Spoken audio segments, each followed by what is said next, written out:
Angliya Premyer Ligasining 26-turi jadvalga tegmadi, lekin bosimni o'zgartirdi. Brentford Arsenal. Arsenal Brentfordda to'pga butkul egalik qildi. Yaqqol ustunlik. Lekin natija qani? Yo'q. Birinchi bo'limda bor yo'g'i darvozaga bittagina zarba berildi. Asosiy tarkibda katta rotatsiya. Arteta 4 futbolchini o'zgartirdi.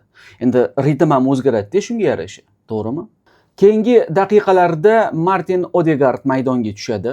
O'yinni tempi sekin-sekin oshishni boshlaydi va Madueke gol uradi. 9 daqiqa o'tib Brentford out tashiydi va hisobni tenglashtiradi.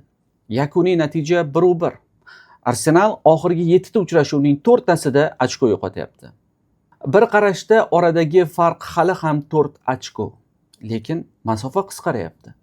Poygalarda masofa mana shunday kamayadi. Sekin-sekin. Endi ma'mini qarang. Keyingi tur 21-fevral kuni.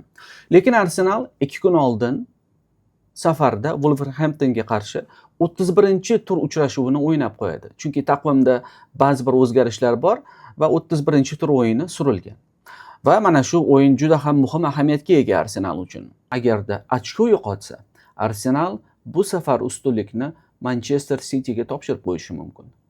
Xullas, bu o'yin Wolverhamptonning turnir jadvalida oxirgi o'rinni egallab turgani haqida emas. Bu Arsenalning javobi haqida. Tezlikni pasaytirmaslik, ritmni ushlash haqida. Zero bu Premier Liga. Bu yerda ritmni ijaraga berishadi. Vaqtida olmasang, boshqasi ilib ketadi.